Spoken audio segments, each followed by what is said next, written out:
காவேரி வந்து செம்ம டென்ஷனாக குழந்தைய கூட்டிகிட்டு விஜய் வீட்டுக்கு போகிறாங்க. விஜய் வந்து காவேரியை பார்த்துட்டோம் அதிர்ச்சியோட எல்லாரும் என்னம்மா நீயே கூட்டிகிட்டு வந்துட்ட அப்படின்னாங்க. என்ன விஜய் நீ போலையானோன்னே நான் தான் வரேன்னேங்க நீங்கள் எங்கே கூட்டின்னு வந்துட்டீங்க அப்படின்னோடனே குழந்தைய வந்து வாங்கிக்கிறாங்க. நீ குழந்தைய வந்து தூங்கிட்டா நீங்கள் குழந்தைய உள்ளே தூங்க வச்சுடுங்க அப்படின்னோடனே சரின்னு சொல்லிட்டு உள்ளே போய் விஜய் தூங்க வச்சுட்டு வராரு. என்ன மிஸ் திடீர்னு வந்திருக்கீங்க அப்படின்னோடனே உங்ககிட்ட எனக்கு பேச்சு இல்லை, இவங்ககிட்ட தான் எனக்கு பேச்சு. நீங்களாம் என்ன நினச்சிட்டு இருக்கீங்க மனசில் என்ன வேணாலும் பண்ணலான்னு நினச்சிட்டு இருக்கீங்களா? பணம் இருந்தால் என்ன வேணாலும் பண்ணலாம்ல. உங்களுக்கு வந்து பணம் இருந்தால் ஏழை வீட்டு பொண்ணு அவங்கள ஈஸியாக வந்து விலைக்கு வாங்கிக்கலாம்னு நினச்சிங்களா?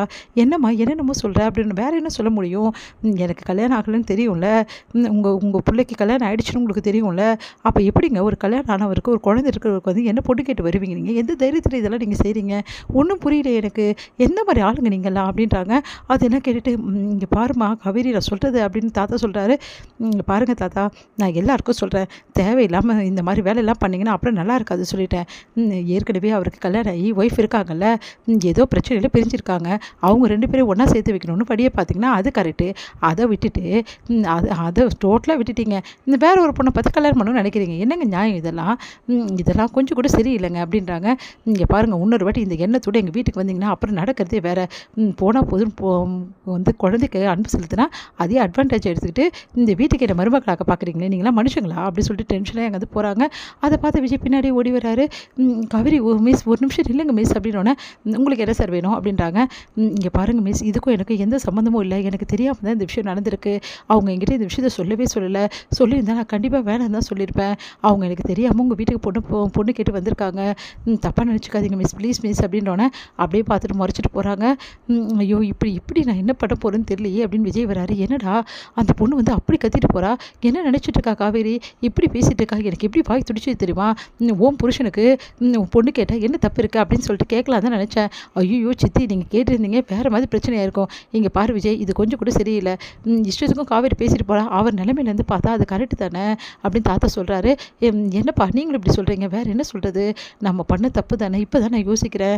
அவன் நிலைமையிலேருந்து பாருங்கள், அவளுக்கு கல்யாணம் ஆகலை, கல்யாணம் ஆன ஒரு குழந்தை இருக்க ஒரு ஆளை விட்டு அவளுக்கு கல்யாணம் பண்ணி சொல்லி வற்புறுத்தினா அவளுக்கு கஷ்டமாக தானே இருக்கும், நம்ம அதையும் யோசிக்கணும்ல அப்படின்னு தாத்தா சொல்கிறாரு. என்னதான் இருந்தாலும் காவேரி இப்படிலாம் பேசியிருக்கக்கூடாது, கொஞ்சம் கூட மட்டும் மரியாதை இல்லாமல் பெரியவங்க ஒன்றும் இல்லாமல் இஷ்டத்துக்கு வந்து வாய்க்கு வந்தெல்லாம் பேசிட்டு போகிறா, இதெல்லாம் நல்லதில்லை விஜய், உன் பொண்டாட்டி இப்படிலாம் பண்ணது எனக்கு கொஞ்சம் கூட பிடிக்கல அப்படின்றாரு அன்பரசு. இங்கே பாருங்கள் சித்தப்பா எல்லாருக்கும் சொல்கிறேன், அவள் இப்போ என் பொண்டாட்டியே இல்லை, பொண்டாட்டியே இருந்தால் நான் வந்து இதுக்கெல்லாம் சாரி கேட்கலாம். அவள் காவேரியே இப்போ இருக்கா, அவளுக்கு நீங்கள்லாம் யாருன்னே தெரியாது, இப்படி இருக்க நிலைமையில் என்ன பேச சொல்கிறீங்க அப்படின்னோடனே அதுக்காக இப்படியா பேசுறது, நீங்கள்லாம் பண்ணது தப்பு, கொஞ்சமாவது யோசிங்க அப்படி சொல்லிட்டு போகிறார் விஜய்.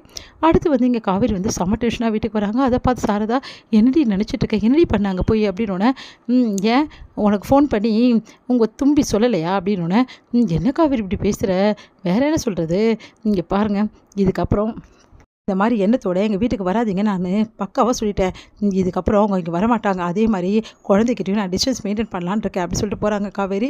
அதை கேட்டு சாரதா வந்து மனசு கஷ்டப்படுறாங்க. அடுத்த நாள் விஜய் வந்து சாரதாவை கோவிலில் மீட் பண்ணுறாரு. உடனே வந்து 2 பேருமே அமைதியாக இருக்காங்க.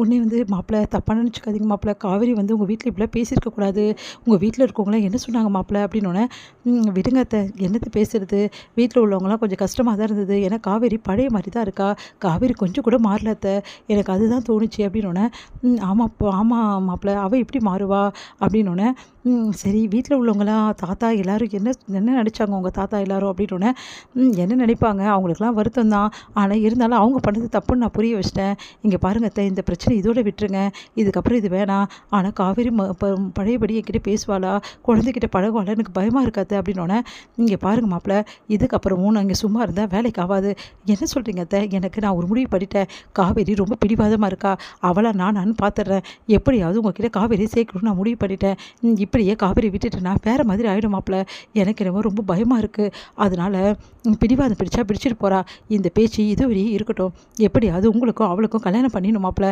அத்தை கட்டாய கல்யாணம்லாம் பண்ணக்கூடாது அத்தை, அது தப்பு அத்தை, கட்டாய கல்யாணமோ என்ன கல்யாணமோ அவள் புருஷனுக்கு தானே அவளை கல்யாணம் பண்ணி வைக்கிறேன், இது தப்பில்லை மாப்பிள்ள, நீங்கள் இதில் தலையிடாதீங்க, காவேரி மனசை எப்படியாவது மாற்றி உங்களுக்கு கல்யாணம் பண்ணி வைக்க வேண்டியது என்னோட பொறுப்பு அப்படின்னு சொல்லிட்டு போகிறாங்க. அதிர்ச்சி அடைகிறார் விஜய்.